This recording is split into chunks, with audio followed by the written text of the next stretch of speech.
toasting, joking too. Sipping and roasting is what we do. Light 'em up, drink 'em down. Whiskey and cigars all around. Cheers, y'all.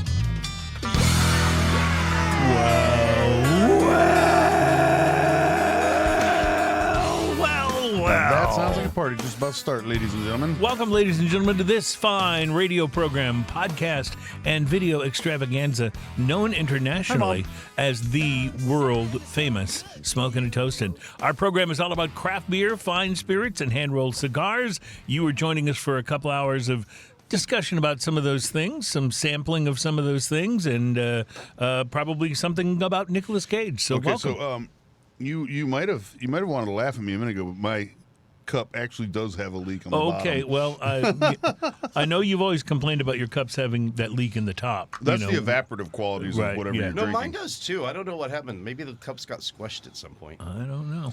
Yeah, mine's definitely leaking out of the bottom. Well, I'm trying a new one. You could always just go for the, like you do with the beer can when you're chugging the beer and just drink it from the bottom. That could work. Our program, as we said, is all about craft beer, fine spirits, and hand-rolled cigars.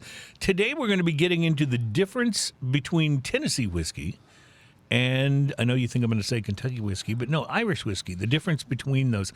I have several friends who are big fans of Irish whiskey, and I'm always curious, is like, what is it about Irish whiskey specifically that hits your palate that way? They leave out a process. We'll talk about that a little bit. I really did enjoy that last week, the tealing. Yeah, that was my... I thought that was it was really, really good. And it's the genius of planning. When I planned what to talk about on these shows, you would think that we would have discussed the difference between Tennessee whiskey and Irish whiskey when we have whiskey on the show.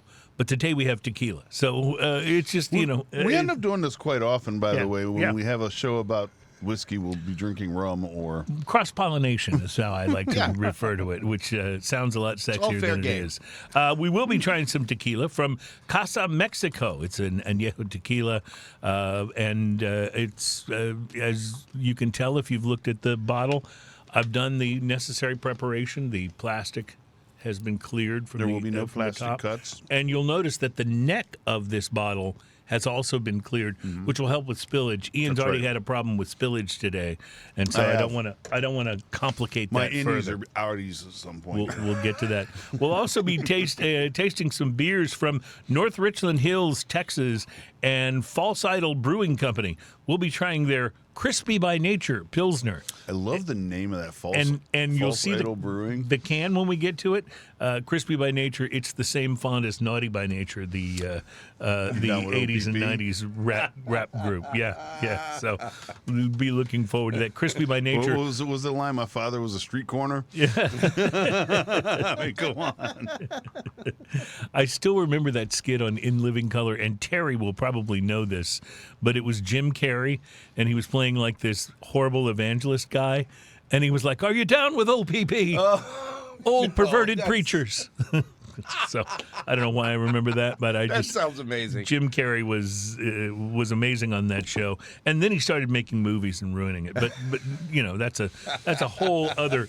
Listen, we can't all be Nicolas Cage. Okay, yeah, that's true. Speaking of which, I watched. Did y'all ever see the Renfield movie that he did? Nicolas Cage? That's amazing. Oh no, I missed that. Yes, that one. You got to watch. It's Renfield. not. Renfield is his assistant. He's Dracula, and Renfield is his right hand man. Dracula. So it's about the right hand man more than Nicolas Cage. He's a perfect Dracula, though. Nicolas Cage, amazing, desperately wanted to play Superman.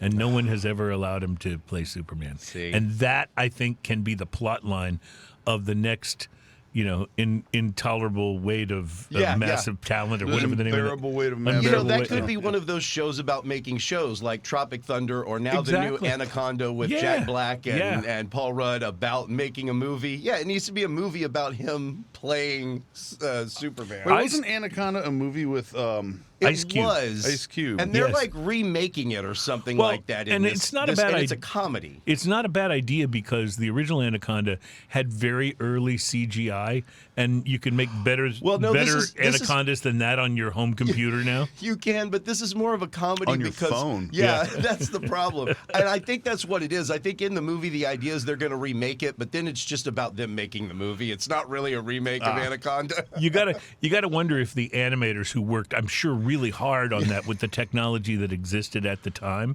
if today they look at people telling their AI on their computer, make an animated Anaconda that looks real, and they just look at it and go, damn it. You know, There was that time in the 90s and early 2000s when they look back upon that stuff and they're like, man, we were almost there. So in addition to the, I'm sorry, go ahead. No, I was just gonna say, I remember how cool Clash of the Titans looked the first time I saw it. Dude, yeah, that And looked I'm not almost. talking about the remake. Yeah, no, that looked almost real. Almost doing a lot of lifting there. In addition to the Pilsner, we'll be tasting from Alexandria, Virginia, some of the beers that I brought back from visiting my grandson there. Port City Brewing Company in Alexandria will be trying their Monumental IPA. And then lastly, we'll be answering on this show today, what happens when two amazing breweries combine? And by amazing breweries, I'm talking about Firestone Walker, and I'm talking about the Bruery. Ooh. If they collaborated and made something called Heavy Things, the 2022 Heavy Things, it sounds like something that, something I might like. Yeah. So I'll just mention in passing that it's a barley wine. Oh. Yeah, Ian, you might not want to be around for this one. Really love me. Yeah, well, I got a birthday coming up in just a bit, and I just wanted you to remember me fondly when the time arrives. That's all. We'll also be bringing you the most popular segment on our program. It's a little thing we call Drinking News. We bring you a story from the news that is, ostensibly true, and we'll be bringing it to you in the second segment of the show. And I'm looking at I think my cup might have a think they leak all in the have a bottom, leak in the too. bottom. What is up with this? Because I just got a second cup and it's doing the same thing. If you can't get cheap plastic cups that hold the beer long enough for you to drink it, I don't know. Something's really it's a little wrong. sad, right? Something's really wrong. I blame. Or maybe all my beer cups do that, and I don't drink as much as I think I do. I blame Joe Biden. Anyway, let's take a look at the Thanks, teaser. Obama. The teaser headline for Drinking News today. Our teaser headline is. You're damn right it's a real gun. And we'll bring you the drunken fact here in a few moments. That's where we have a fact that's good for you to, memorize and then kind of lay in wait the next time you're at a party where people are drinking, they're getting a little buzzed, and you want to, drop some knowledge on them. The drunken fact is something you can use to do that. And our drunken fact teaser headline, and I slowed that down to give Ian time because he was pouring a beer. Our teaser headline for the drunken fact: this toothpaste tastes worse than Tom's of Maine. Ooh, that's pretty bad. Have you ever had Tom's of Maine toothpaste? It's terrible. Supposedly, it's works really well, but I can't get past the taste. If I No, wouldn't, it's like Why? baking soda with a little mint in it. What was it? and toss in a whole bunch of anise. Yeah. What was it about that made you need to try that over Colgate? Were Right, they killing right. the universe that much or something like It's that? like, Is that? hey, look at this Tom's of Maine. It's now ass flavored. So I go on the George Carlin thing of you aren't going to destroy the earth too much by making that because it came from the earth. You're just moving whatever that is from here to over there. That's Just exactly changing it. its state. I like it. So we'll talk about all of those things, and if we have time to get to it, maybe the enthusiast report that was released, the top 20 cigars of 2025. There's still a lot of these lists floating around that we haven't gotten to, and they're always fun to visit and see if there's any hidden gems in there that we might want to try. So we'll get to that. I'm sure you had something interesting to smoke this week. We'll get to that coming up, and right now I think we should probably taste the beverage of mystery before it leaks out of the cup. I know. Has everybody noticed we had to drink our show beers real quick? The beverage of mystery has not leaked at all. No. Which different set of cups may right? say something about the beverage of mystery. I don't think know. it was a different set of cups. So the beverage of mystery is where one of us brings a beverage in. It's usually, but not always, an alcoholic beverage. Sometimes it's a seltzer. Sometimes it's a canned cocktail. But the only person who knows what it is the person what brung it. That's me. So this is new to you guys. The beverage of mystery. By the way, our beverage of mystery music there is from Shane Ivers at chosic.com. It's called The Visitor. Thank you, Shane, for allowing us to use that. Beverage of mystery, guys. Anything on the nose? It smells like a basic seltzer. It doesn't smell too sweet. Right, just like a basic, like No, but a it does Topo have Chico like or a- something with a little fruit in it. Yeah, it's got a little fruit essence kind of smell Has to a it. little fruit. Not unpleasant. I can't tell. I may be able to smell the Carcina Sweet. The Carcina Sweet is strong in this one. Okay, I was going to say, I can just on the nose, I nose the Carcina Sweet. Like, seriously. You're like a cancer-sniffing dog over there, Jerry. It's like, oh, I smell potential cancer. This is how much I don't drink diet anything. Right? Well, I can say this about it. It does not improve upon subsequent sips. The aftertaste is a little soapy. Yeah, that's a good way to describe it. Just kind of like those rings around the bathtub that you find before you need to go clean your bathtub. Yeah, don't lick those. Yeah, no, this is... And I'm going to go so far as to say, and don't drink this. The second sip is so much worse than the first one. That's what I was saying. I think the first one I was in palate shock and it kind of protected me. Mm-hmm. The second one is... For as many bubbles as shows up here, I taste no bubbles at all, no carbonation in it at all. You know the cleaning stuff that people use around here, like in Texas anyway, called Fabuloso? Fabuloso. Yeah. This tastes like that smells. Well, I will tell you this. The third sip is even worse. I don't know if I want to go in. I mean, I did it for you guys because science. The taste is not the worst that I've ever tasted. Oh, it's just that this would only be good if it was super carbonated. It gets and there's no subsequently carbonation. worse with every sip. Yeah, you went for number 3. Yeah. Is that a beverage of mystery in your pocket, or are you just happy to be here today? I don't know how happy I am today. We are trying Vita Coco, spiked with Captain Morgan. It's a strawberry daiquiri with apparently That's what I'm tasting. Suntan lotion. Mm-hmm. Crack open a cocktail. Enjoy the island flavor. There's the Captain Morgan, proudly standing by as Apparently, island flavor is when someone just sprays suntan lotion in your face. It's Caribbean rum with coconut water from concentrate and other natural flavors. Yeah. Yeah.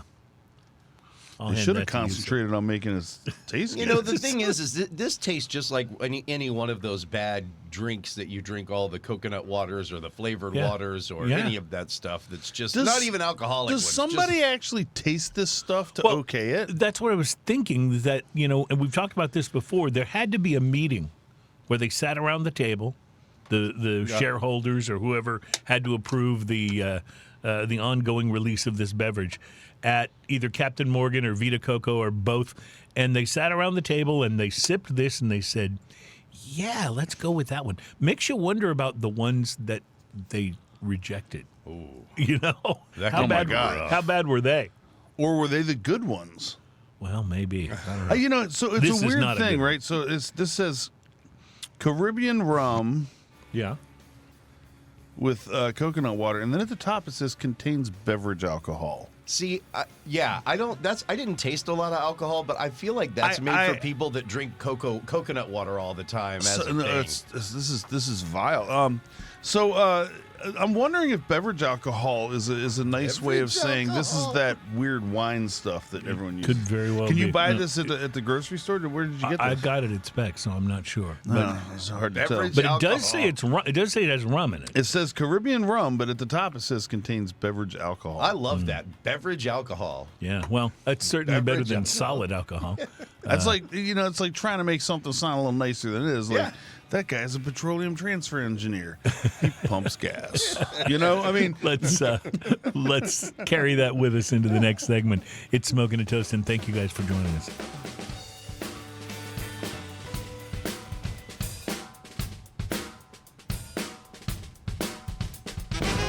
Welcome back. It's Smoking and Toasting. Our program is all about craft beer, fine spirits, and hand-rolled cigars. We are, as my business partner Pat likes to say, the drinking show. That's what he calls it.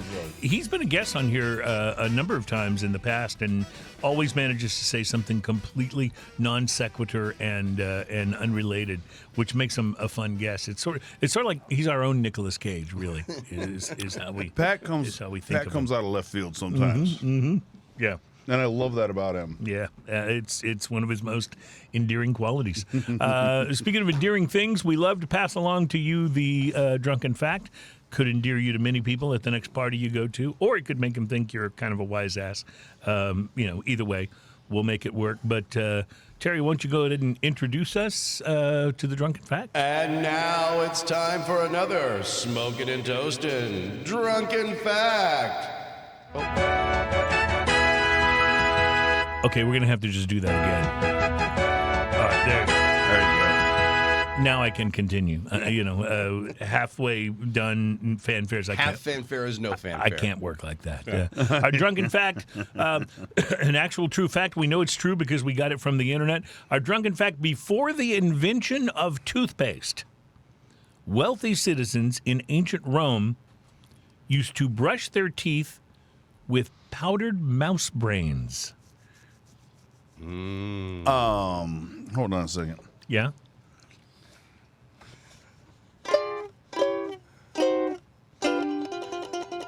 By the way, there is no truth to the rumor that Crest released powdered mouth brain toothpaste with scope Outlast, although I might buy that. Now, who thought of Powdered that? mouse brain. Yeah, Right. somebody. Who thought about I need to What take committee this, did that come up against? I need to take this mouse's brain and then dry it. Apparently, it was approved by the same people that approved this cocoa. This cocoa spiked. A terrible thing that Captain we. Morgan. And by the way, in case you missed that segment, it was awful. Avoid it at all costs. There's our bottom. Run Needs more away. carbonation. Run away. Yeah, I'm not sure what to say about that. It's I don't know how they arrived at that conclusion. Yeah. Yeah. You want to know who's that? Who was that guy? Powdered mouse brain. Yeah, I have a suggestion. I mean, we're all out of ideas, so let's go with Henry there. I get it. The soap doesn't taste good, but I can't imagine that powdered mouse brain tastes a whole lot better. You're gonna love it. They You're didn't gonna have love it. Full House to sit around and watch all day either. So somehow that doesn't help. they had to think that's about things. got to affect your like. I mean, come on, kissing a girl. Powdered mouse. She's like, ooh, somebody's been having powdered mouse Powdered brains. mouse. Tic Tac now with more powdered mouse brain. Powdered mouse brain flavored. I think you're right. Fortunately, I've yet to smoke a cigar that reminded me of powdered mouse brains. I mean, these may be the same people that used to grind up mummies and Oh yeah, for immortality, and eat right? them for immortality. Although, it doesn't even make sense because the mummy's dead. More mummy salt. So how the hell is ground up dead thing going to make you live longer? You're gonna be there's a logic loophole in It's there. the that, seasoning, really. I mean, Yeah. if you've had it on a brisket, then let me tell you, mummified brisket. Just so you know, there are people behind the scenes here who are working to remove you from the show for making sense. So, so you might want to. was it the ground up mummy was like what do you call it? Made you horny. It's an aphrodisiac. Aphrodisiac. Thank you. That's Yeah. what I was looking for. I can't remember which one it is. It's one of those things, but I can't really follow the path of logic. Read path of logic there. Yeah. That would lead you to either conclusion. Powdered mouse brains. Me love you long time. Powdered mouse brains. Get your teeth Yeah. Clean. Whiter. less than, brown. Listen, it's better than monkey brains. So, I was. Did they try other brains? That's The what I question wanna is, know. when you ran out of powdered mouse brains, what did you use in a pinch? Right. Oh no. Baking soda. We got a cat, and now there's no mice around to get their brains and scrape them with a grater and Scraped them with a So you just had grater. a, yeah, Well, how else are you going to get That's the powdered one mouse time you get to brains? use that little stippled side of the scrape Right. of the grater, right? Yeah, who uses that? the cat is in charge of getting you the toothpaste. That's right. That's right.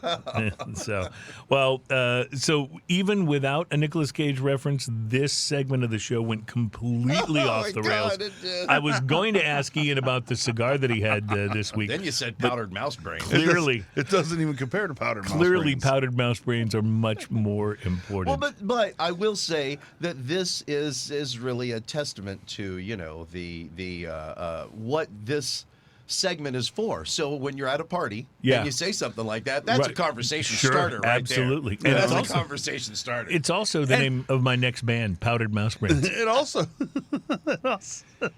it also is a testament to the human spirit and the fact that we learn eventually, even if it takes 300 years, That's like what we I say. figured it out. That's like what I say. I'm not that smart, but I do learn And 100 eventually. years from now, they'll be like, they were using fluoride. Yeah, can you believe they were actually using baking soda? Baking soda. Yeah.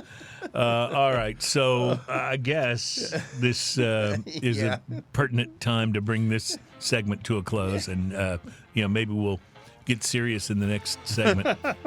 You've been warned. You've been warned. You've been warned. I'm going to use the break to scan for more Nicolas Cage news, and we'll be right back. And we'll find out what Ian had to smoke this week as well. It's Smoking and Toasting.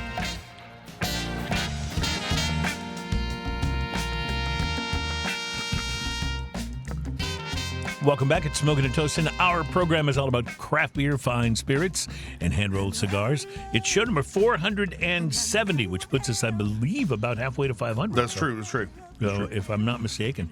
Ian, did you have the opportunity to smoke anything interesting I this did, but week? before I do that, I just want to point out something that we learn on the show, because we're always learning something on the show. It's important to keep learning. And today for a show beer, I brought a bomber of Duvel. A show beer, by the way, for those who are not familiar with our program, is not one of the beers that we're deciding to taste and comment on. It's more just like to get the palate going at the What we're beginning of the drinking show. in the background, yes. And we just enjoy drinking. So, but today for the show beer, you brought something very interesting. I brought a bottle of Duvel because Sam's had it on sale. It was fantastic. Anyway, and if you haven't had Duvel, Belgian strong ale, fantastic. So I brought it just for us to share, but apparently it's a pain in the butt when you only have 4-ounce cups Oh yeah, because it foams up so much. It really does, and it's delicious. And And what you really need to do is pour it into a big glass and let that foam settle, and then it laces the cup like ridiculously. I just poured some of mine, but you can see it on yours. Yeah, see, there's all kinds of lacing. Yeah, I mean, the lacing just sticks to everything, and it's a beautiful Belgian strong ale. But anyway, so yes, actually this morning, Oh, I went out on my patio, and it was nice. It was like right at 45-ish degrees. So I sat out there in the sun. Like, well, how often do you sit in the sun in Texas? I sat out there in the sun, and I lit up a Nub Double Maduro. oh, nice. Now, the Double Maduro, the Nub Maduro, I'm very familiar with. Like, we've had those for years, but every once in a while they do something a little different. They did this Double Maduro. Same filler as the Nub Maduro with a Brazilian binder and wrapper. So that's where you get the Double Maduro. The appearance on this dark chocolate wrapper, semi-rustic with some veins. Leathery to the touch, very firm feel overall. Single Nub Double Maduro band. The Pre-Light Sniff, leather and sweet coffee, Pre-Light draw. I used a clip, had an effortless draw. Got roasted coffee and gritty mocha, leather on the lips. The initial light on this Brazilian Maduro bomb from now on will be known as the BMB. The B&B. The Brazilian Maduro bomb. I like it. Blast of baking chocolate and multi-hued pepper blend. Leather on the lips. Retrohale's gritty brownie batter and black pepper. The first third of the cigar comes in with baking chocolate and bitter coffee with pepper and a kiss of banana peel. Massive plumes of rich, dense smoke inspire smoke rings, which it was a little too windy for. Yeah. But I tried anyway. But you tried. Yeah, that's good to know. Underlying toasty sweetness and a touch of pecan shell as well. Retrohale is earthy and sweet with pepper. Solid ash, perfect burn. Proposed pairing on this, coffee, or maybe Irish coffee. Oh, Or maybe some kind of coffee liqueur. or maybe an Irish whiskey, which we'll talk about coming up.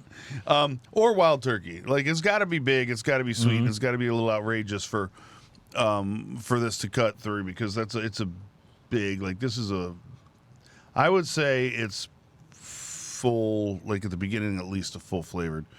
Toasty and nutty on the second third of this. Some toasty and nutty notes move forward and add some interest. Gritty brownie batter and coffee remain consistent, and a cedar woodiness sneaks in. Retro hail is nutty and sweet with pepper. Solid ash, perfect burn. Last third of cigar. At this point in time, my first ash fell off. And you can see in the picture here that. So you went 2/3 without dropping an ash. 2/3 without dropping an ash. I mean, nubs are Nubs are not like long, that. but wow. Yeah. Cedar and pecan shell take this third to another level. Underlying sweetness remains consistent along with coffee and brownie batter. Retro hail is cedar and sweet with some pepper. Solid ash, perfect burn. Price to quality. Retail price on this is about $12. Okay, that's At retail price, you're getting what you pay for. This is a good cigar. This is a nice. 5. Nice. I got this one online. I got it in with a bunch of other stuff. I think I have $3 in this cigar. Wow. Maybe $3.50 in this cigar. Solid 7. Wow. I'll smoke these all day long. Love They're that. so good. We've kind of amended our price to quality scale because we've talked about how, the retail price is this, so here's the price to quality for that, and a price to quality maybe for the price we paid for it, because we've gotten pretty good at hunting online for bargains.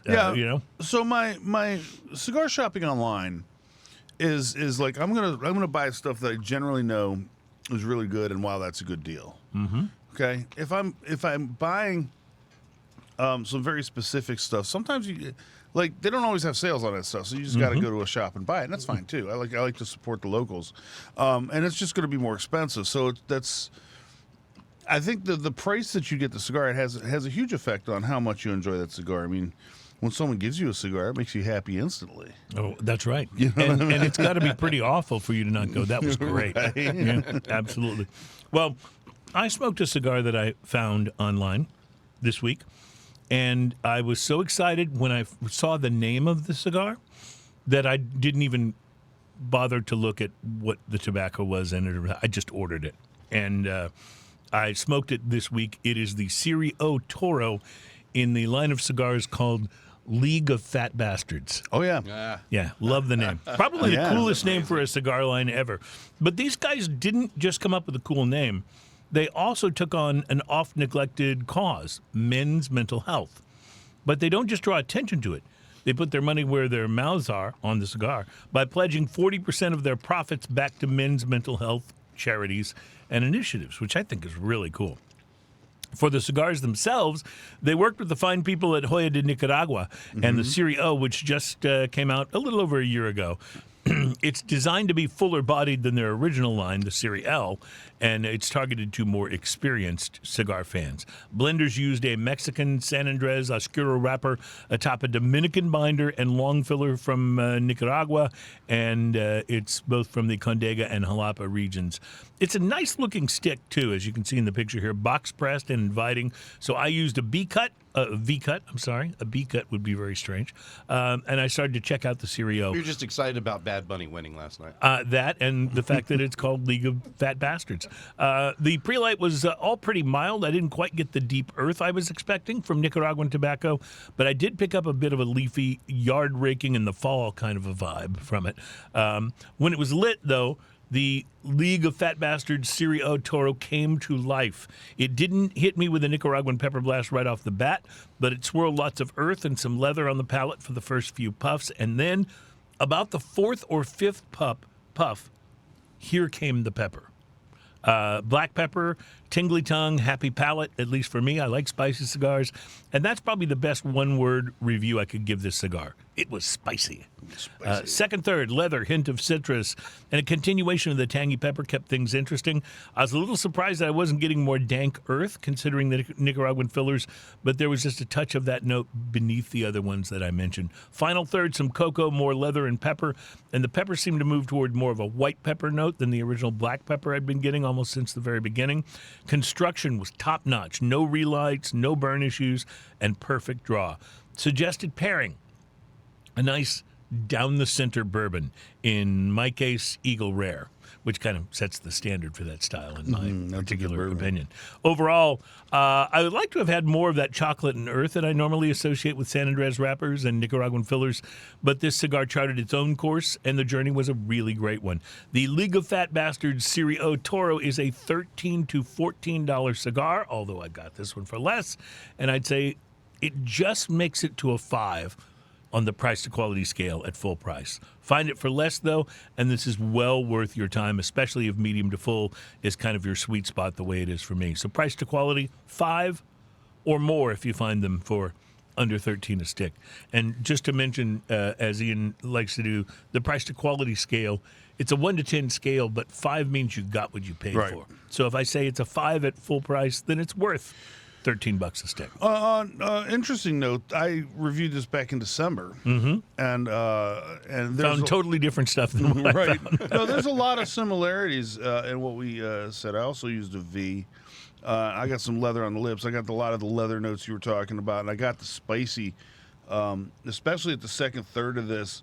I said right off the top, I said bold and spicy with, or bold and feisty with spices, and I was drinking when I finished my first third, I went and did a whiskey sniff, and a rye whiskey went really. I bet it would. Went Yeah. really well with Yeah. this. So it's I was thinking interesting. more like down the middle bourbon. I paid but- $11 for mine. I gave it a 6. Okay, well there you go. See, it seems like we're kind of in the same Right.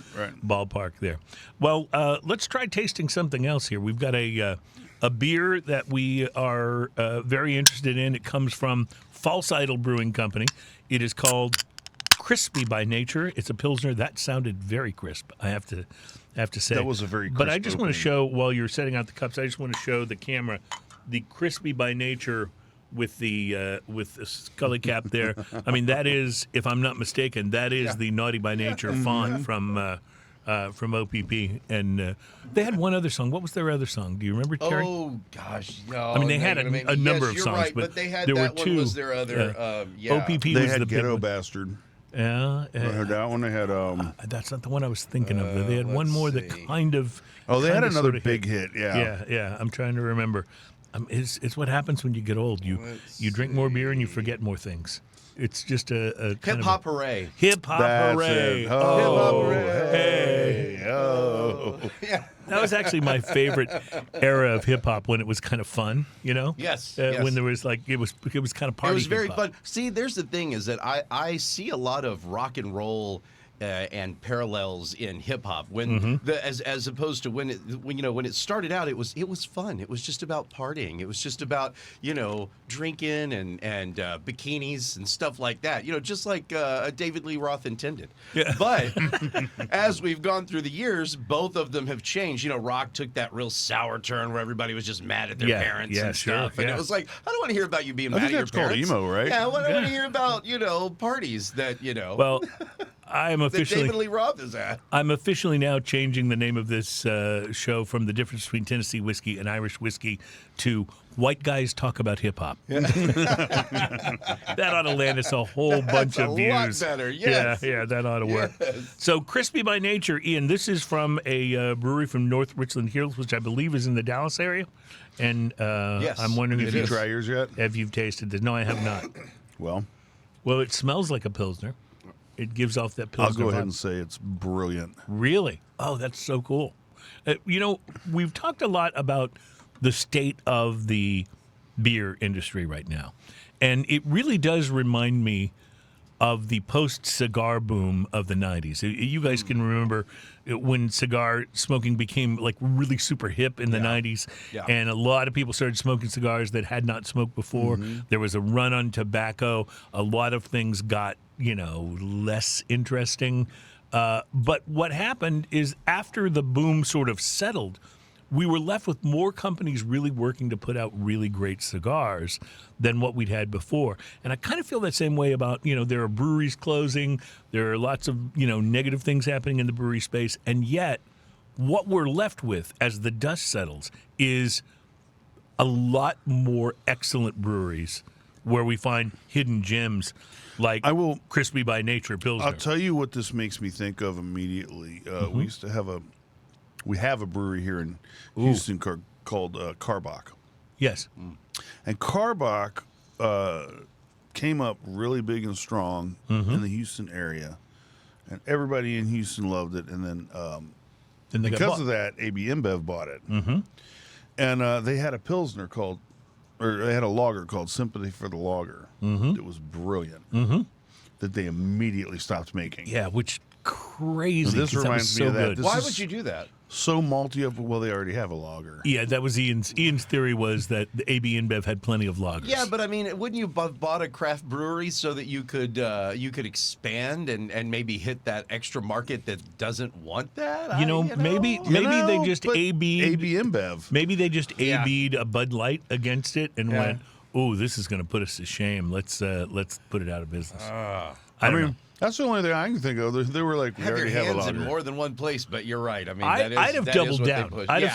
have said we have this Bud Light super popular lager, and we have this excellent lager, Yeah. and you should I mean, if the try it money's out. coming That to beer you was a both go-to. ways. This reminds me of that. I know this is Pilsner, But a this Pilsner reminds is a me of that lager. because it's got that that super, like, you know that smell when you walk into a brewery and you smell the It's got that weed and that. it's so good, and it just has that maltiness right up front. It finishes crispy clean. This finish is a little different than that one did. That one had a little more bite to the finish, but I love this. This is delicious. It's sweet on the end with a little bit of bite. Back when I was dating, one of my tests, if you will, was to take a girl I was dating to a brewery, and when we walked in and that aroma hits you, if she wrinkled up her nose like she didn't like it, I'm like, you're out. Red flag. Yeah, red flag. I mean, I'll finish the date, I'll buy dinner, but that's it. Oh, you're nicer than me. I see a red Yeah. flag. I was like, Ian would be like, I've got to go. Ian would be like, I'm going to go to the restroom. The restroom at my No, house. I never disappeared on someone, but I was not good to date towards the end of my dating cycle. I saw a red flag and I would literally just go, well, this is not going to work. You cynical bastard, you. All right, we got to take a break. There's more to taste, but wow, crispy by nature. It's good. That's a good one. And so False Idol Brewing is now on my radar. We got to find more from them because that's fantastic. Man, if they make stuff like this consistently. And yes, you can buy that here, Terry. Nice. We will take a break and be right back. This is Smoking and Toast, and we're all about craft beer, fine spirits, hand-rolled cigars, and Nicolas Cage. We'll be right back.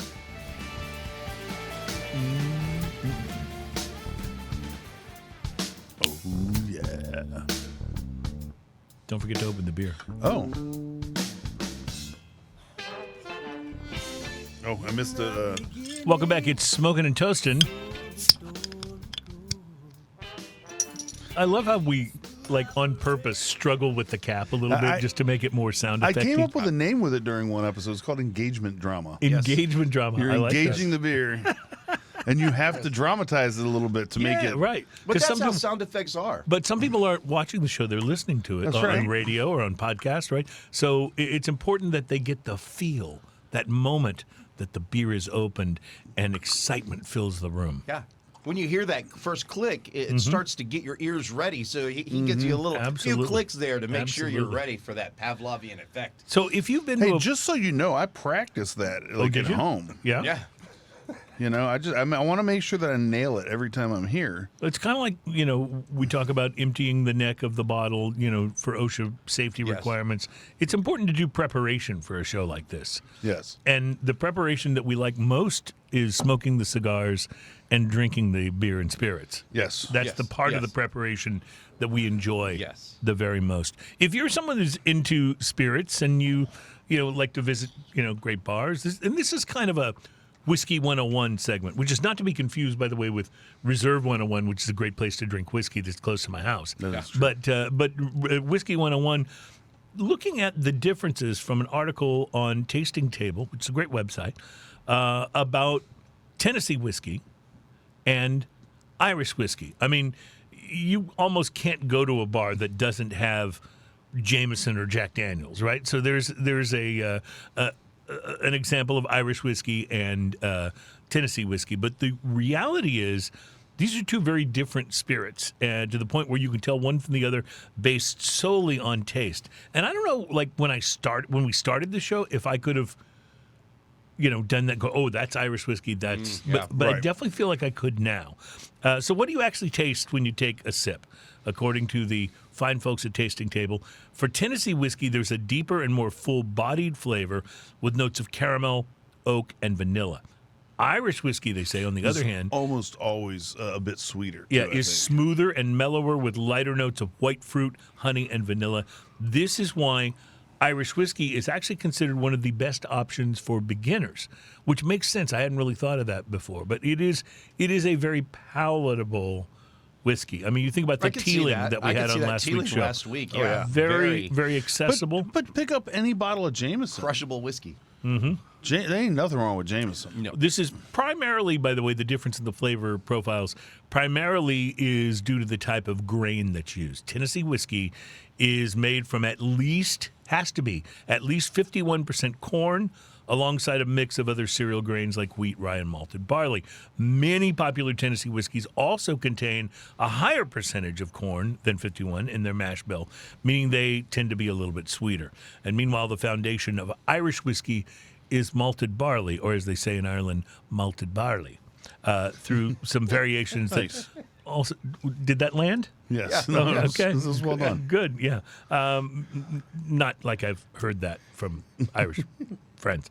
Anyway, the Irish whiskey uses malted barley as a foundation, although some variations will also include unmalted barley and other unmalted cereals. And while there's different types of Irish whiskey, the most ubiquitous is pot still whiskey, which is made from a minimum of 30% malted and 30% unmalted barley. So these are the different grains that help explain why these two whiskeys taste a little different. You could tell the difference. I poured you a whiskey sight unseen. Yeah. You could probably suss out that it's Irish whiskey. I feel like I'd be pretty well. Yeah. So or like bourbon, right? So it's not 61% Tennessee corn whiskey. over there. You can taste the corn in it, and that corn translates to a sweetness on the tongue that you get when you drink an Irish whiskey.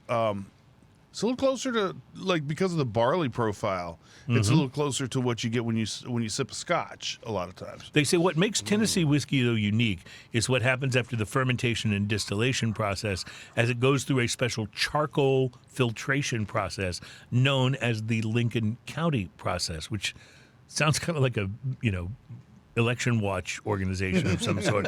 But the whiskey, before it's aged in new charred oak barrels, it'll be filtered through sugar maple charcoal chips, and this gives it a mellower and smoother flavor, while the aging gives it the richness and depth. So there's a lot that goes into both Irish and Tennessee whiskey, but those are the primary differences. The Lincoln And, County process was in the Tennessee whiskey or the Irish whiskey? it's in the Tennessee whiskey. Okay, that's- yeah. the Lincoln County Yeah, that process. sounds- yeah. And if you think of it, that makes sounds sense. very Tennessee, yeah. Because the Irish don't have They the don't know same what they- yeah. reverence for Lincoln Yeah, that we yeah. do here. They in don't have the a United they don't have a States. county named Lincoln. Yeah, that's right. That's right. They have they name their counties like corn and stuff. I'm from the county corn. Shillelagh. Well, there's that. Oh The my God. Shillelagh province of Ireland. We didn't get a Nicolas Cage My reference. great-grandmother was a McFadden. Oh, True okay. story. I often told dates that I was Irish, and my Irish name was actually Pat McGroin. But it's okay. That was bad. That was really bad. I think it deserves a. There are people right now who are listening to this on the radio for the first time they've ever checked out Smoking and Toasting, and I would imagine that the three words that would sum up what they're feeling right now is, what the hell? The WH thought bubble. Yeah. Ian just poured us an IPA. Let's see what we got here. This is from Alexandria, Alexandria, Virginia. Yeah, Alexandria, Virginia. I mentioned that over the Christmas holidays, went to visit grandson AJ, along with our producer in the sky, Adam, and his lovely wife, Brianna. And I ignored Adam the entire time and paid all the attention to the grandson, AJ. But I did get out and purchase some beers that I brought back with me because we need to represent Virginia. They've got some great breweries and some great things going Born on. in Virginia. Were you really? I didn't know that. Wow. Newport News, Virginia. Wow. Newport News is Yeah. the greatest town name of I've all always time. wondered about that town name. Yeah, it's like the what? greatest. Why I did was you born there. Was So- it named after after the newspaper? Like, did the newspaper used to own everything? Did the newspaper just own the town? Yeah, so pretty they much. just named the town? Pretty much. Have you tasted this yet? I have. I find this to be a delightful, straightforward IPA. It's got a little bit of hop bitterness on the finish, but it's not pine coney. It's like a very balanced West Coast IPA is what I take This from this. it's a little too malty up front. As weird as that. I'm sorry. Who are you and what have you done with Ian? I don't It's mean a that. little I don't too mean that malty. in a bad way, but it's like you said. It's like a very straight up the middle IPA. No, it's maltier than that right up front. It's the initial palate on this is very coppery. See, this reminds me of like a St. Arnold Elissa, which I used to drink all the time. No, this makes me think of the. We had a brewery here that made what they call a copper ales, 1836 copper ale was Buffalo Bayou. They went out of business, but that beer was brilliant. This one starts like that, and then it goes into a very astringent IPA finish, which again, that's not bad. It's just a thing. Yeah, I love the way that we can use words like copper. I love that Ian is the one that can taste these kind of things, and it's right. Well, you're right. When I taste it, I now get that coppery, It has, but not in a bad way. Well, Right. that copper ale that you mentioned, that got me through a lot of concerts, some of them good, some of them bad. 1836 was delicious. At Fitzgerald's, because, was it Fitzgerald's? No, it Zelda's was downstairs. Anyway, This is where my first gig was. the Ratskeller. But it got me through a lot of concerts because it was just so good and so crushable, and by the third or fourth one, the band started to sound pretty good, and that's. I really like. I really like this, and I think the more I drink it, the better it is. Since we mentioned Fitzgerald / Zelda's, I saw KRS-One there. See, back to the hip hop that we were talking about earlier. Wow, full Wow. circle. I like Yes. that. KRS-One, that's some good stuff, man. Got to meet him for a few minutes. That was pretty cool. I particularly like his sentence and verse structure because it didn't go did it da did it da. That's like the stupidest, and yet it prevails in hip hop today. That is It's- Nicki yeah. Minaj or Yeah. Cardi B. Yeah, that's right. By the way, they hate each other, Nicki Minaj and Oh, they Cardi do? B, Oh. which allows Which me is some interesting real because joy. nobody cares. Yeah. But I do. I get real joy out of the whole Cardi B was on SNL this week. the She whole did a thing. good Yeah. job. Well, and she's going to be at the Super Bowl because she's dating Stefan Diggs. So Okay. So she's going to be. So is that going to? I guess that's her ball game. Sorry, Taylor. no, she's not going to be playing. She's going to be in the luxury Oh, of course. suite. Yeah, that's right. Yeah, that's right. Yeah, Yeah, she's yeah. got to be sweet. Yeah. She'll be. I mean, she's got enough padding. Don't get me wrong. She'll be quaffing For down. the game without. She'll be quaffing down cocktails and giving Nicki Minaj the finger. That'll be her. That'll be her appearance at the Super Bowl because they won't be able to cut to a scene of Travis That's what I'm Kelce's saying. girlfriend Yeah, they Taylor won't. Swift. There's no Taylor Swift. So they're going to go. Oh, there's Cardi B. Nicki Minaj irritates me. She irritates a lot Like of people. her music, just her style irritates me so bad. Yeah. But it doesn't just put my hackles up like Megan Thee Stallion. Like just that name. Yeah, Megan. with the extra E. Hey, but on makes the- me just drop my she's head from and Houston. shake my head. You're supposed to I like know. her. She's yeah, from Houston. She's local. Hey, it's better than Glorilla, and she was up for some awards last night. Glorilla. Dude, I'm okay, a- so Have you you guys even would heard be of Glorilla? amazed at my ability to ignore pop culture because I don't even know what you're talking about. Yeah, well, and all I have to say is that it took us 470 shows, but we're now officially renaming Smoking and Toasting to White Guys Talking Hip Hop. Yeah, that's right. I'm sure that'll be a huge success, right? I'm sure everyone's going to want to know what we think. I love this IPA. I think this is. Do you like it? You're not as much of an IPA fan as I am. Well, it's drinkable. I think it's fine. You can taste the quality going into it and everything like that. I don't think I'd reach for it again. Okay, well, since that's the case, why don't you reach for it and pour some more I into my think it's cup? interesting the difference because I you're will saying enable you, sir. the West Coast IPA versus I think there's something about this particular one that's different than it's not as fruity as some of them are. Yeah, You know But what I this mean? isn't. It's not a New England style. No, it's definitely more of a West Coaster. Yeah. Definitely more of a West It's Coaster. definitely more West Coast, but it's also got that confusing amount of malt up front, which is really interesting. It makes it kind of fun. I bet at the brewery, I bet that's really amazing when it's like completely fresh. Oh, Port boy, I bet. City Brewing in Alexandria. Lots of great beers in the Virginia area. We've had a number of them on the show these past few weeks, and I think I got one or two more in my beer stash at home. So we'll probably have a few more before we turn our attention to other parts of the United States. Speaking of other parts of the United States, California is home to both the Bruery, that's spelled B-R-U. I've heard that California knows how to party. And Firestone Walker. So, yes, they do, in fact, know how to party. And we'll talk a little more about their barley wine. Coming up in the next hour, this is Smoking and Toasting, show number 470, White Guys Talking Hip-Hop. We'll be right back.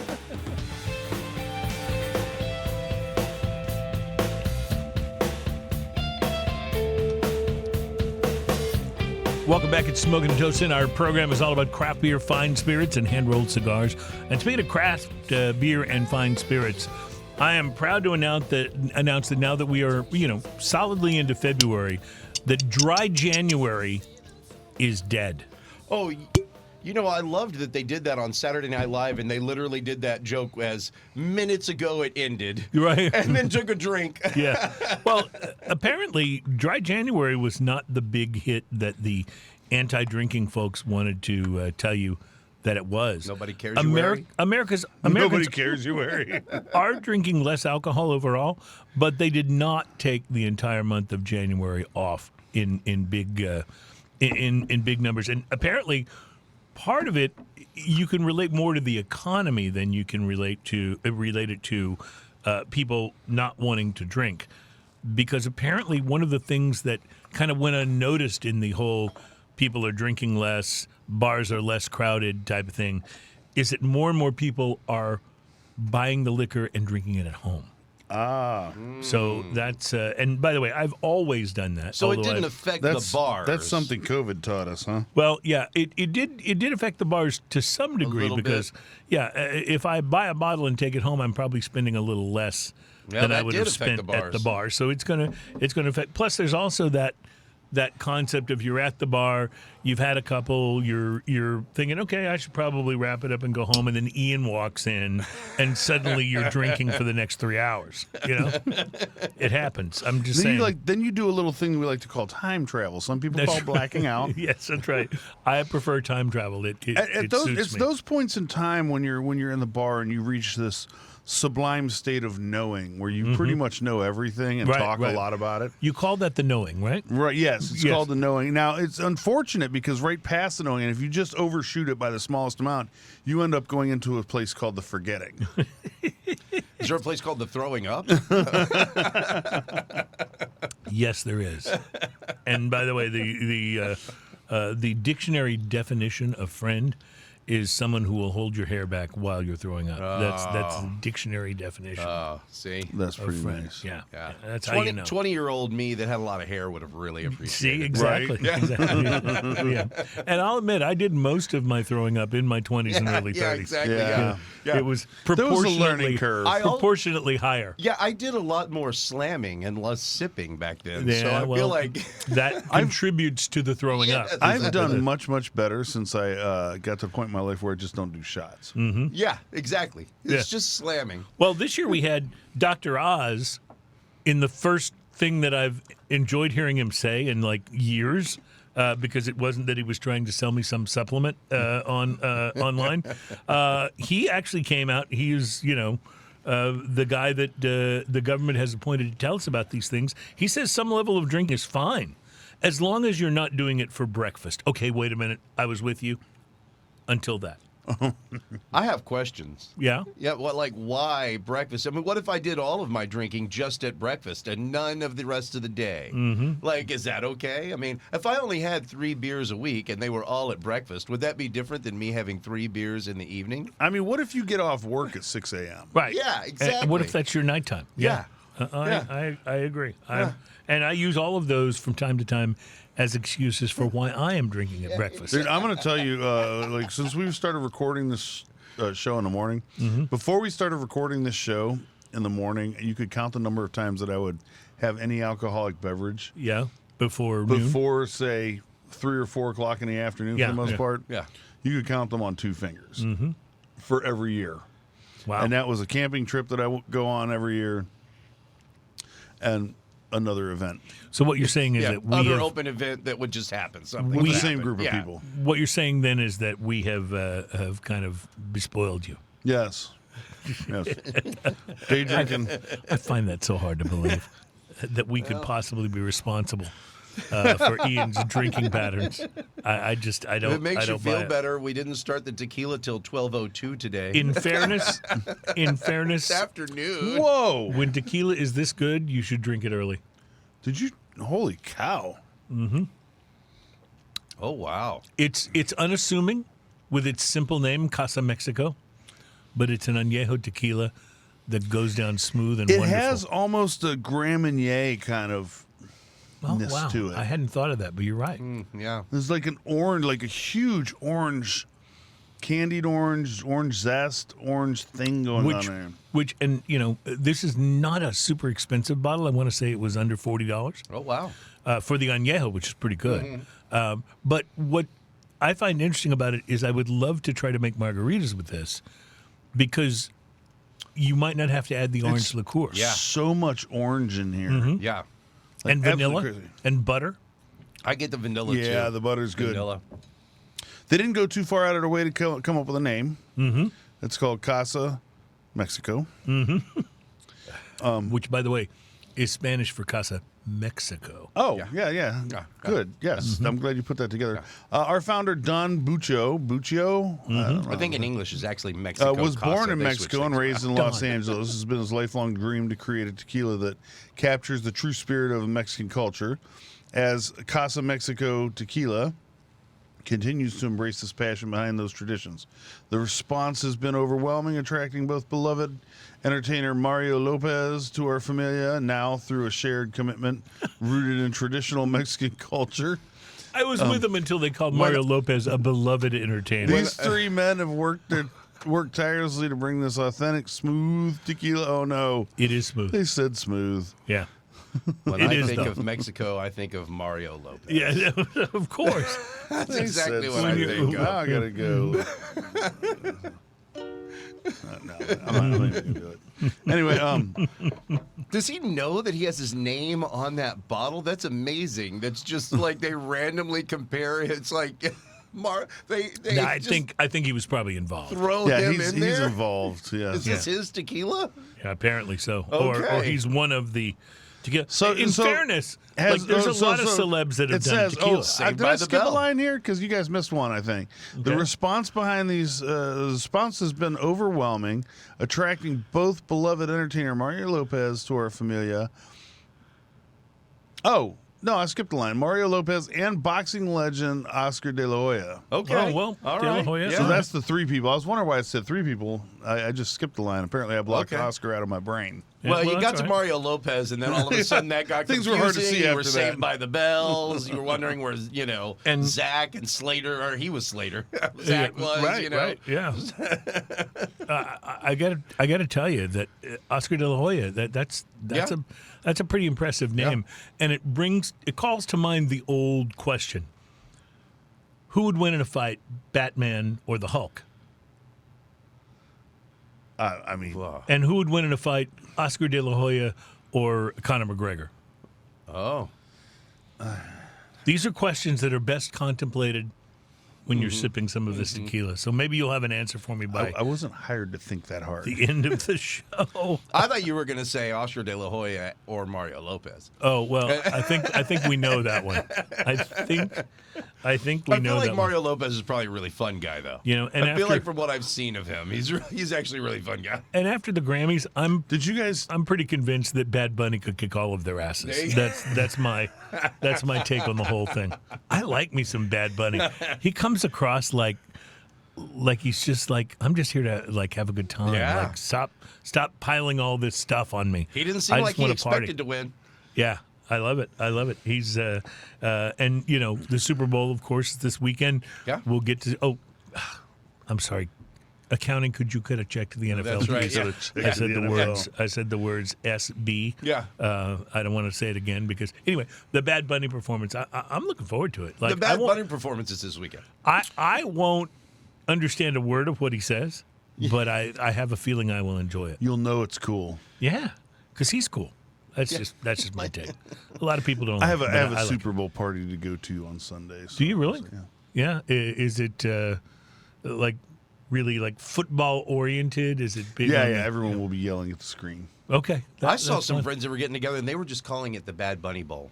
I love I that. will be in the backyard in this little nook that has windows where I can see the TV. Because then I will be smoking a cigar. Okay, there you go. I love that. There you go. I love that. Well, It's set up that way on purpose. we'll be definitely looking forward to that. Back to the tequila. This is really good. It's this is outperforming. one of the more interesting tequilas. I want to say it was about a $38 bottle, and boy, does it perform at that price. It's one of the most interesting tequilas I think we've had on the show. Yeah. Like the flavor profile is so orange. It reminds me of, remember when we had, it was a long time ago, but we had that Pirat rum. Yeah. It's the one that's in the big round bottomed bottle, and it has that orange flavor to it. It's delicious. It was a really good rum. This reminds me of that in a way, just because of the orange quality of the beverage. I like this. I like this. Do you plan Casa on Mexico. trying to make a margarita with it? I probably will just to see Just to how see? it goes. Yeah. Yeah. Yeah, you have to report back, see what it's like. So lately, I've been doing our Eighth Wonder Brewery here in Houston was purchased a while back by a cannabis company, and they make, in addition to their beers, which are quite good, they make a lot of the cannabis infused seltzers and different things.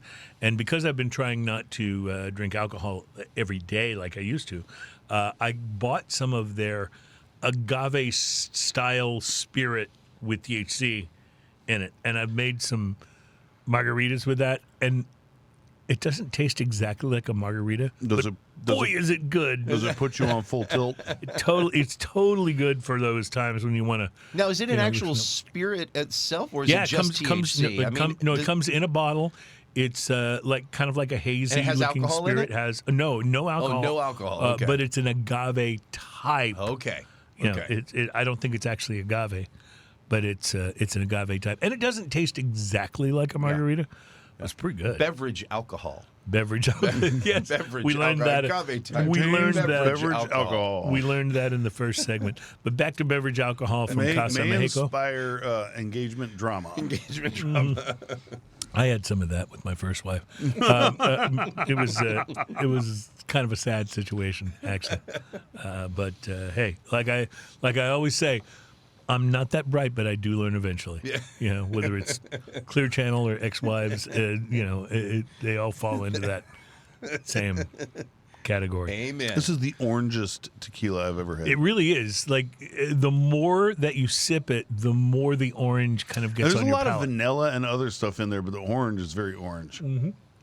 And it's not orange like natural orange. It's orange like candied orange. Mm-hmm. Right. Yes. Absolutely. Like those candies your grandmother used to have. Yes. Yeah. It's like, Yeah. reminds me of that. What is that commercial that ran during like the football season? Was Kevin Hart and LeBron James, and he's like, you're going to give me that candy from your pocket like your grandmother has? It doesn't have a wrapper on it. That's nasty. He's a funny dude, man. Yeah. You just the thing with him is I think they could just put him in the room and roll the camera. Yeah. You know, and just let him say whatever and then edit it up. I'm hoping that he works. and Keenan will do their daily updates of the Olympics. Last time they did the Olympics, they did him and Keenan, and they also did like end of the year reviews too, but they did him and Keenan, and at the end of the day, they would do like a 30-minute recap of everything, and it was the best way I kept up with the Olympics But last the time. best Olympic coverage, hands down, Snoop Dogg. Oh, yes. He's so he gonna be awesome. there How this did year? Snoop Yes. Dogg Okay, become good. America's sweetheart? I don't know, but I it's love that. What it's like the my heck is going mother-in-law. on in my life? My mother-in-law loves Snoop How did I Dogg. get What here? is happening? This is This is a different time than when he came out, and it was like, oh, we got to stay away from the Snoop Dogg. yeah. Well, Don't see, be listening to that. I thought it was amazing that You kids. When guys Calvin Brody was on trial. Yeah, I thought it was amazing that guys like Ice Cube wound up being Disney movie Right? staples. Yes. But Snoop Dogg, to me, that takes the Yeah, cake. yeah, That yeah, takes no. the cake. I watched him on The Voice. He was tremendous. Like every time he could reach for a joke about smoking weed, he did. Oh, yeah. And that just made it wonderful. I don't know why that was so enjoyable, but wow. For a show where we haven't really had any new Nicolas Cage news, we've been wonderfully bouncing between weird pop culture. It happens when you drink, and that's what the show is about. It's like getting together with friends who are drinking, and then they talk about Nicolas Cage and Snoop Dogg. And I got to tell you, that's pretty interesting. Like, sign me up for Dude, that's that. a movie right there. Sign me up for that. Yes. All right, we still have more to try, including a Remember little when bit he of. was Snoop Lion? Oh, Yes. wow. Yes. Okay, we'll get into that next. It's Smoking and Toasting.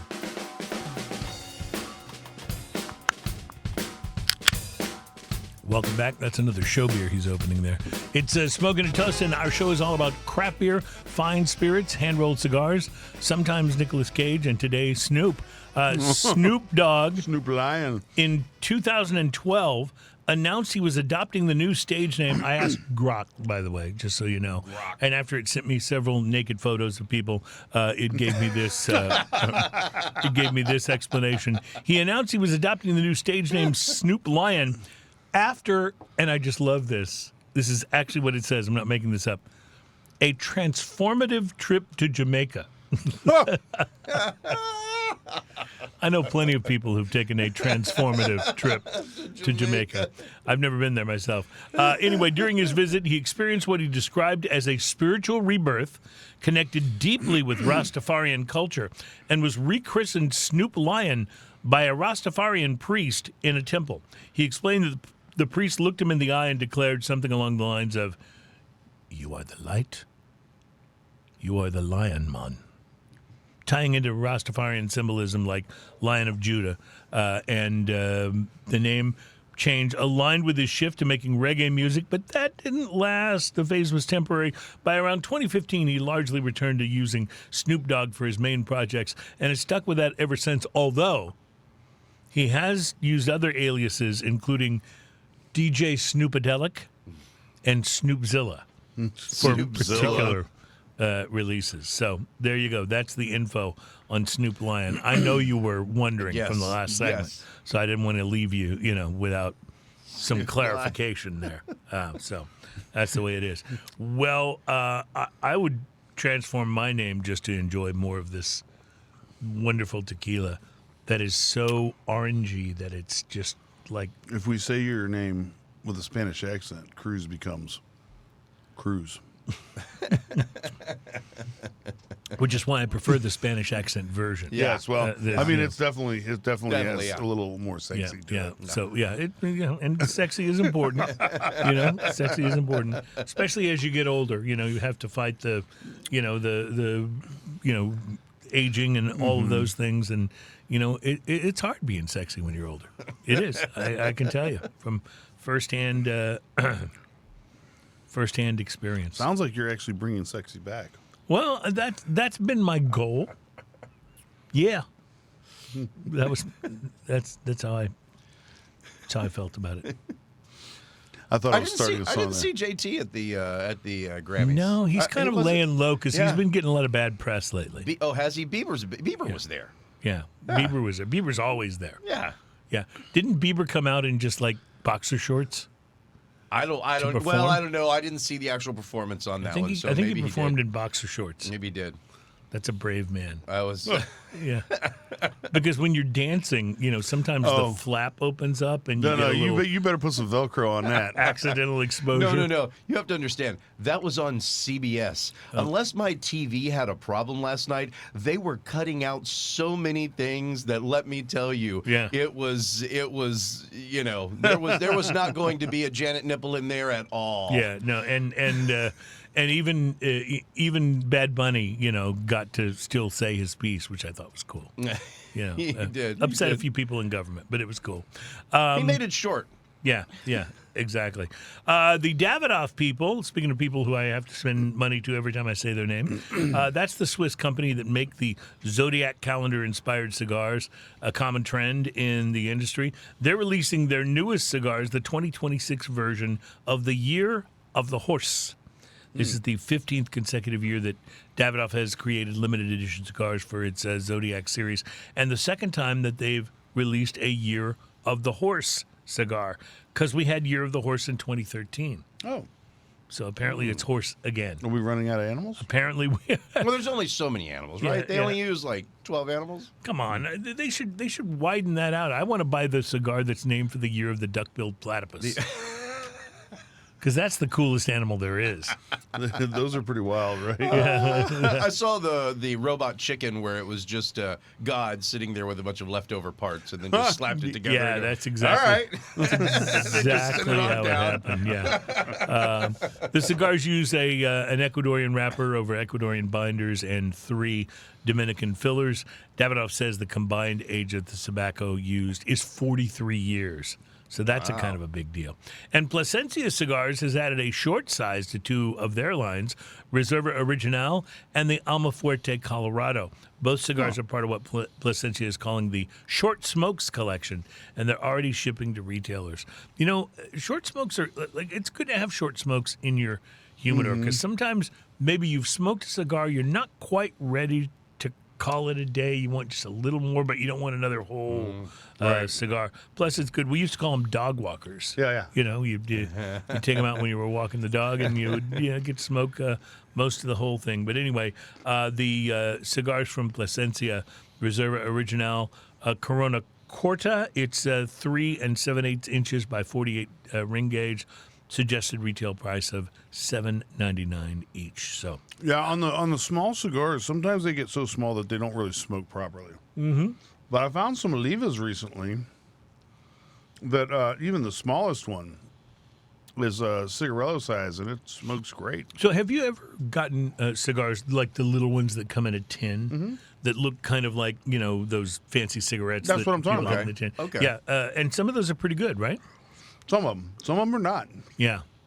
I will say I've had the Macanudos, and I realize Macanudo is kind of a almost generic brand at this point for cigars, but I thought they were smokable but not memorable good. in any way. Yeah, It doesn't always translate to that size. Right, 100%. But How some long of the, how long do they take to smoke? Something like that. I mean, we're 20 talking minutes. yeah, Yeah. 15, 20? Yeah, max. Yeah. yeah. But, those can be good for walking the dog or just when you wanted to. It's super cold outside and you want to step out. So, and still like have a smoke. for size issue, I have one box I bought that has 20 cigars in it, and I have another one, and this is also the Oliva Serie V, that is about the same size box but has 10 cigars in it, and so they're slightly bigger. So those are more like a solid 20-minute cigar, Okay. where the other one's more like a 10, 15-minute cigar. I just Okay. I just wanted to mention, by the way, I smoked a small cigar. It was a Robusto. But after your review of the Oliva Serie O recently, Yeah, I had a Serie O Robusto in my humidor, and I smoked it last week. Dude, it's good. that was a wonderful, Yeah, I forgot how much I liked them. wonderful That's what cigar. it's So, kind of like rediscovering it. yeah, and I will admit I've become a bit of a snob when it comes to Oliva. I want the Serie V Milanios.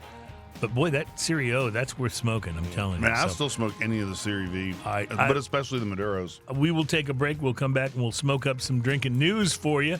That is next, and we have a little bit of barley wine to try, which I know you'll hate.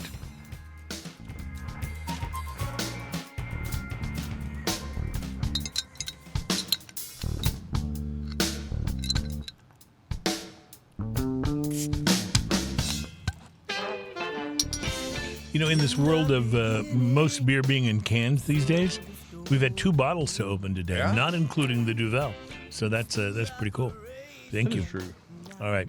Welcome back to the show. It's Smoking and Toasting. Our program is all about craft beer, fine spirits, and hand-rolled cigars. We've been enjoying some awesome tequila. We've been enjoying some pretty interesting beers, and we have a barley wine coming up that is it's a collaboration between the folks at the Bruery, Bruery, Bruery, and the folks at the wonderful Firestone Walker Brewery. Yeah. So these are both like giants as far as I'm concerned in the brewing industry. Agreed. And so I'm really excited for this. And Ian's excited because it's a barley wine. Doesn't really matter who makes the barley wine for Ian, as long as it's barley wine. So Yeah. I like barley wine. we're excited about that. But before Unless we it's get, a very Americanized barley wine, and then and it's like, yeah. I haven't tried this, so I don't know. But before we get into that, let's do a little drinking news, shall we? This is the portion of the program where we bring you a story from the news that is, reportedly a real story. It is sometimes, but not always, about drinking, but it is always best enjoyed if you've been drinking, and we certainly have. I'm having a moment of inspiration as I look down to see the inside of the beer cap that I just pulled off the Firestone Walker. It says "Beer Before Glory." I like that. And I also like drinking news. Drinking news. Drinking news. Oh, excuse me. I'm happy. It's good now to know that it's you're time happy. for drinking news. It's a new line. Drinking news. Drinking news. Now it's time for drinking news. A Florida man with one arm said he had a gator for a pet. When asked about his absent arm, he said, I had to take my gator to the vet.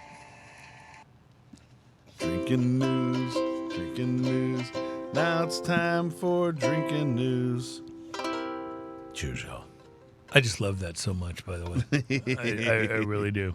That's my wife, Mary. She's awesome. Before we get to our main story in today's drinking news, we'd like to offer as evidence Exhibit A, showing that one doesn't have to be born in Florida to, in fact, act like a Florida man. Simply crossing over the Florida-Georgia line, not the Isn't that a band? Not the band, but the actual Florida-Georgia state line. That seems to bring out the most Floridian qualities in at least some people. Take, for example, Pauline Frederick Hicks from Gwinnett County, Georgia, who crossed the state line and immediately transformed into a Florida woman. Florida one. And she is suing the convenience store and gas station Racetrack Whoa. for negligence causing personal injury. Usually it doesn't start out with they're suing for that. Yeah. The incident in question, though, Usually it happened... starts out with they got arrested. That's right. Well, the incident in question happened late last year when the Florida-Georgia woman was using the restroom at a racetrack location in Ocala and claims that she was injured by a toilet paper dispenser. Because, those are... They sometimes attack you. Yeah. Sorry, if you hear crickets in the background, I was like, how does a toilet paper dispenser? Absolutely. If you're like most normal people, you're wondering how this could possibly be true. Being a bit clumsy myself, I've actually injured myself before using a number of different inanimate objects, but never by a roll that was designed to dispense an item that was designed to help me clean my backside. But Pauline asserts Soft paper dispenser. that when she had tried to retrieve some of the grainy one-ply from the metal recessed device that holds it, that the unit's unlocked cabinet door abruptly swung open, and when it did, the dispenser struck the Florida-Georgia woman in the ankle, causing, and I'm quoting from the filing here, severe injury. Severe? Didn't even knock her off the toilet? The woman claims the gas station was negligent in failing to maintain the premises in a reasonably safe condition or warn guests of the danger. I'm sorry, have you been to a gas station restroom in the last 20 years? She further alleges that she suffered bodily injury, pain, and suffering, and this is my favorite part, the loss of capacity for the enjoyment of life, end quote. Whoa. Due to the incident. Yeah. She's seeking damages in excess of $50,000. My vacation sucked after that. Yeah. Of course, she's more than likely to lose this case. But I can't help wonder if a suit alleging that a gas station bathroom's noxious fumes from not being cleaned since last Arbor Day could have caused distress that might have been more positioned for a courtroom win. In full disclosure, I have not visited or smelled the gas station restroom in question, so I have no idea if that could be true. I try not to use gas station restrooms at all, Right. if I can help it. And when I do, I usually try to, hold my breath the entire time. Yeah. This woman claims that the gas station should have warned guests of the danger. And my suggestion for a remedy here would be that all gas station restrooms should be required to be identified by a sign near the door that says, "Do not go in there." Warning. I often post a similar sign on my restroom at home.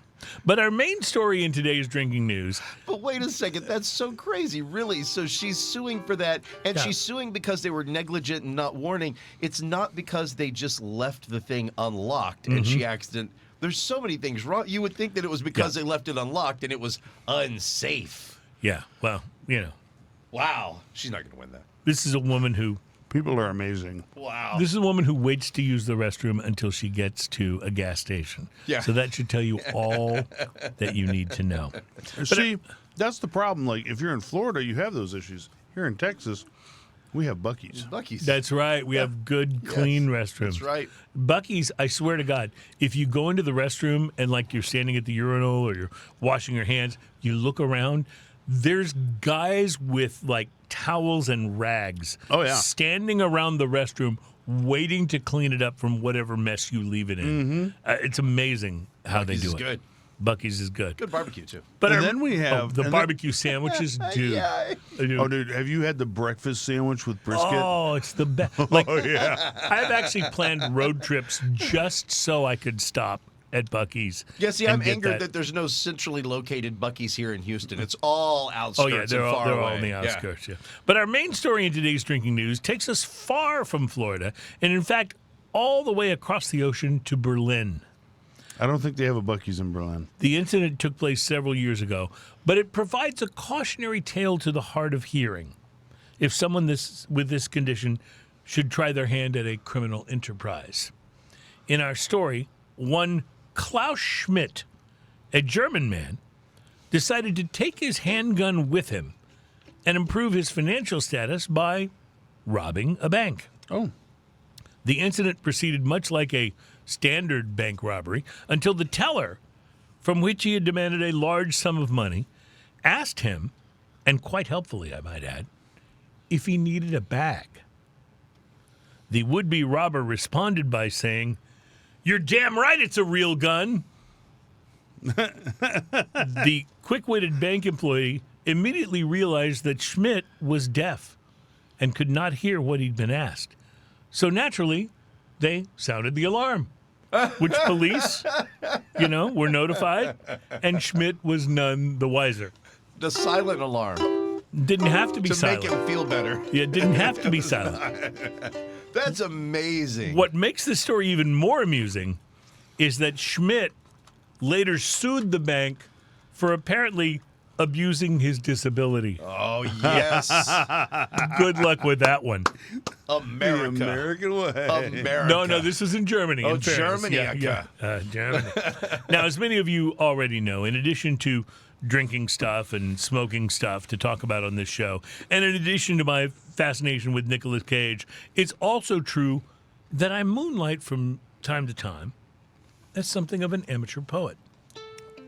And it's reports like this one about the German man that often give me the inspiration to let my creative side loose and compose a few verses of poetry or prose that could possibly bring some deeper understanding to the human tragedies that these stories represent. And so, with the disclaimer that you should not try this at home, and in defiance of the many people in my life who have urged me to just stop, I'd like to present my latest poem for you here today on Drinking News. A little poetry reading music, please. And it goes a little something like this. As the deaf man's crime came untangled, he couldn't hear, so the robbery was mangled. When asked, "A bag for this one?" he said, "Damn right it's a real gun." Now he can't hear his cellmate say, "Grab your ankles." Reporting live from a gas station restroom in Ocala, where I'm thinking I may have a pretty good cause to sue for injury to my sensitive areas, because even though the dispenser stayed intact, the sanitary product that it offers seems not to be actually toilet tissue, but instead made from some form of sandpaper. My name is Cruz, and Made that, by my friends, 3M, my friend. is your... Drinking news. Oh, started on the wrong chord. Drinking news. I like that chord, though. Now it's time for drinking news. I like the way that you started on the wrong card, singing and on the ukulele. Like Brilliant. it was both. You were there. We Brilliant. wouldn't have known the difference if you would have said that. You could have just kept going.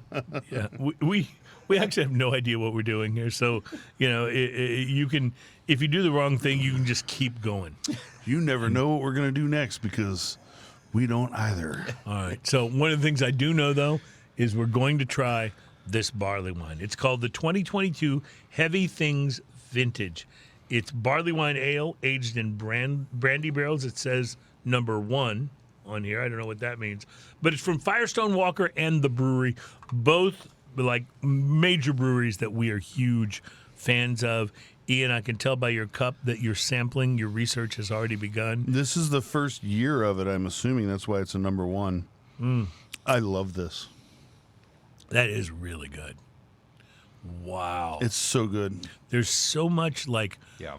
underlying chocolate, dried fruit, dates, nuts. Like, wow. That's good. This is the kind of barley wine you really like. Am I correct? Mm-hmm. Expand I'm on almost that, please. speechless. Yeah. I absolutely love this.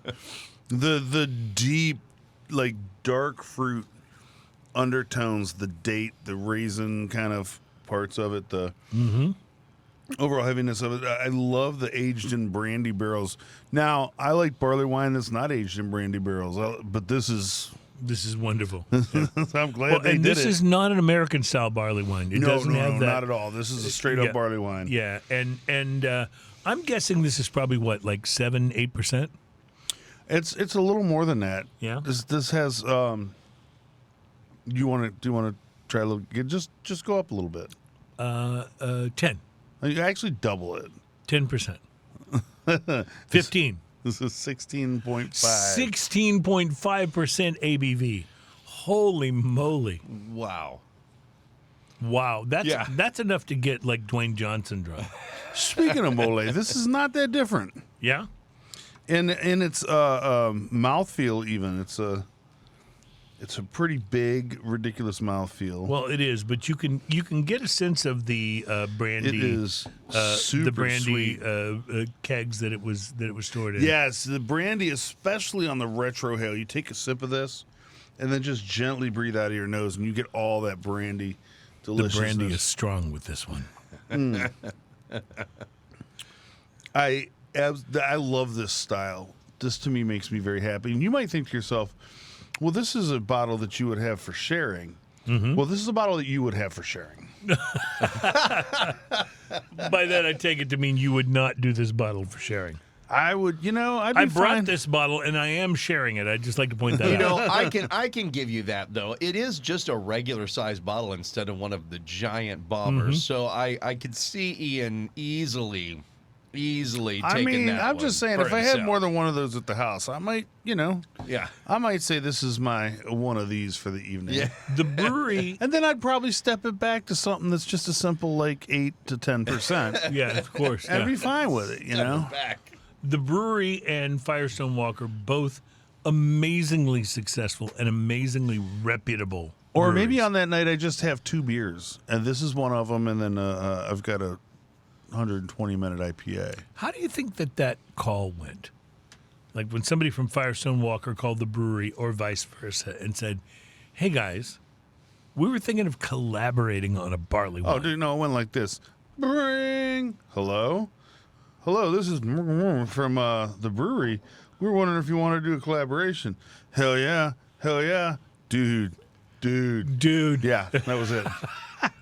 I think that happened at a trade show and not on a phone. it But might- it might have. The conversation was phone exactly the conversation. same. It was exactly the same Doesn't conversation. Like 100% the conversation. They just passed by their table and said the same thing. That was exactly I don't it. remember the comedian's name, but there's a great comedy bit about the many uses of the word dude. Dude, yes. Yeah, he's like, Was that a Jim Brewer thing? I think it might have been. might have been, yeah. It might have been. He's like, it could be exclaiming disbelief, like, dude, or it could be, I think there might be a monster hiding in the closet, dude.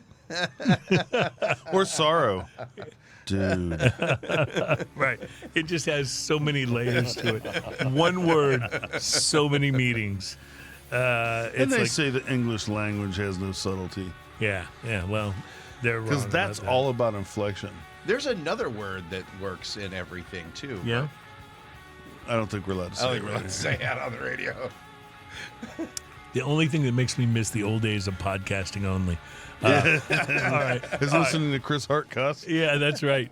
And poor Adam, our producer in the sky, who has to take all the Chris Hart swearing out of whenever he's a guest. All right, we will be back for our final segment and talk a little bit more about this 2022 Heavy Things Vintage Barley Wine, which is exceptional. We'll be right back at Smoking and Toast.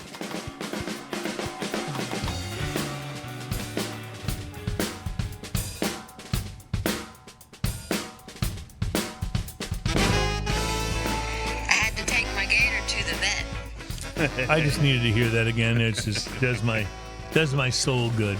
Welcome back at Smoking and Toasting. It's show number 470, and we are all about craft beer, fine spirits, and hand-rolled cigars. We've talked about cigars in this show.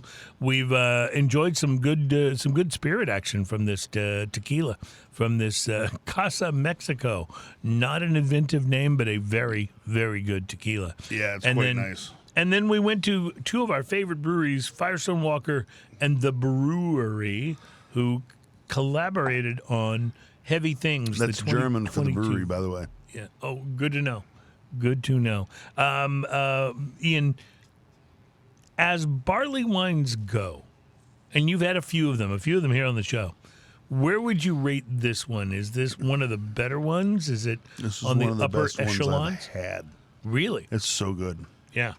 So If you see this somewhere, I don't know what a bottle of this costs because you bought this, but I'm assuming this it's was not cheap. I'm just cheap. gonna I'm tell you. assuming this bottle was probably in the $20 to $30 range pretty quickly. Keep going. Really? Yeah. It's 16.5. yeah. Really? Okay. But the point is, it's just a 12-ounce bottle. Amazing. Yeah, it is just Yeah. a 12-ounce bottle, as opposed to a lot of the ones that are giant bombers. A number of the barley wines that we have on here will be really in are. like a 750 milliliter Yes. bottle or something like that. But this one is so sure of itself that it goes 12-ounce bottle, $45, go for it. Wow. Yeah. Wow. Yeah. Yeah. There you go. So just a thought process. Coming in at 16%, we split this three ways, right? Mm-hmm. That's the equivalent of each of us slamming a Budweiser and a half. Really? Except Wow. it was so much tastier. Yeah. So much tastier. That was really fun. If you wanted to put it in craft beer terms, that's the equivalent of us all slamming a 60-minute IPA. Oh, okay. Well, 60-minute IPA is a big deal. Yeah. And you're talking about just the portion of Just the portion that basically we the drank. one-third Yeah, of it's the bottle. Yeah. 1/3 of the bottle, Yeah. yes. Yeah, wow. Coming in at Impressive. 16.5%. Very impressive. And And like I said, if this was up to me and I had this beer, I would have this, and maybe to follow it up, something else that I could taste after this would be like a 120-minute IPA. Mm-hmm. 2 beers would be the whole night for me. It'd be fine. yeah, just 2 beers, honey. Just That's two all. beers. That's Just it. 2 Yeah, beers. Just 2 beers. Yeah. What's the highest ABV of a beer that we've tried on this show? Would you say That we've is this tried on crowding the the show? upper end?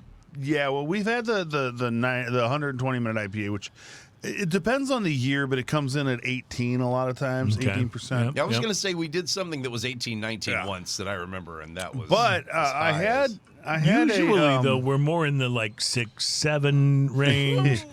I had a Can I just have tactical a, nuclear penguin. Thank you. Did you say one- nuclear penguin? A tactical nuclear penguin Yeah. that my love brother that gave name. me, and that beer was 31%. Holy moly, that's Yeah. big. Let me put it this way: we split it between 4 people, Yeah. and you could feel it. Yeah. And Now- was that a 12 ounce? Was that Yes. wow? I think I can still feel it today. Yeah. It's Yeah. And that particular beer, like I wouldn't say that it tasted delicious, and I Well, want to sit this and say one, that. this one This does one- taste delicious. This one does, yes. Coming in at a paltry half of that Yeah, yeah. is absolutely Is there a delicious. limit to what a beer can be the ABV before it stops being called a beer, or So can you just have a after beer? Tactical Nuclear Penguin at its time was the highest ABV beer that Sam existed. Adams has And what they had eclipsed it now. Utopias. Yeah. And what they have to do a lot of times to get the ABV up is they take their finished product and then they freeze it. And all the stuff that doesn't freeze, That is what gets kept. yes. Yes. Wow. And you might do this process a time or two, but that's how you get the ABV that high on a beer. Right, because the alcohol won't freeze. But does that even can you even sell that in a grocery store at that point? yeah. Oh, hell no. No. Yeah. Okay. Right. I was going to say you can't even sell that in a grocery store or anything. Well, It's this- still a beer. The Sam Adams Utopia, which is huge ABV, it can't even be sold in a lot of states. Dang. Because the states have a law.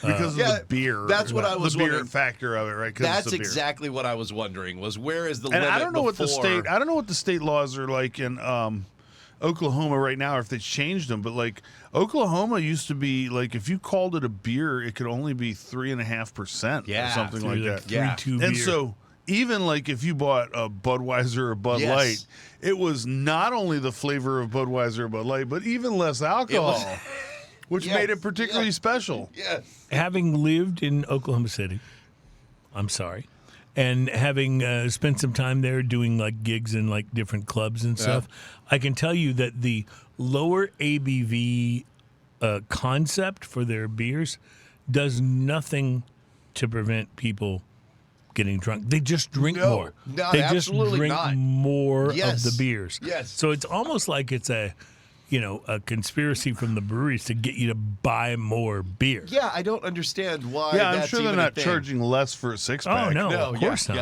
yeah, No, yeah. of course not. Of course, I used to know a place in Oklahoma in the 90s, and they would do like this nickel beer night thing. And I Yeah. guess that's how they could afford nickel beer night. In the was because 90s, of I that. used to play at a place off of Richmond called the Dunes, and we used to do like a quarter beer night. Yeah. Oh see, yeah. yeah. We did 25-cent Coronas at one of my. I'm going to go ahead and point out that there were a lot of drunk people there. Yeah, exactly. That's yeah, the thing. Yeah. For sure. For sure. Speaking of drunk people, Ian, what do we have coming up on next week's show? Do we have Next some week's show is guests? going to be fun. Yeah. We're going to have Copperhead Brewing in. Okay, so this should be interesting because And I've heard a lot Copperhead about Brewing Copperhead. makes some amazing beers, especially in the Belgian style. Oh, very cool. And this it's going to be super fun. And so they're going to be in studio with us. They'll be in the studio with us. Pouring some beers. It'll be fabulous and fascinating, and I can't wait to get to it. Want to thank all of you for being a part of the show for 470 episodes, or maybe you haven't. Maybe you're a more recent, listener, but we do appreciate all the time you spend with us, and we appreciate your emails about Nicolas Cage, and we appreciate all of the crazy stuff that you share with us, and please continue to do so. That address is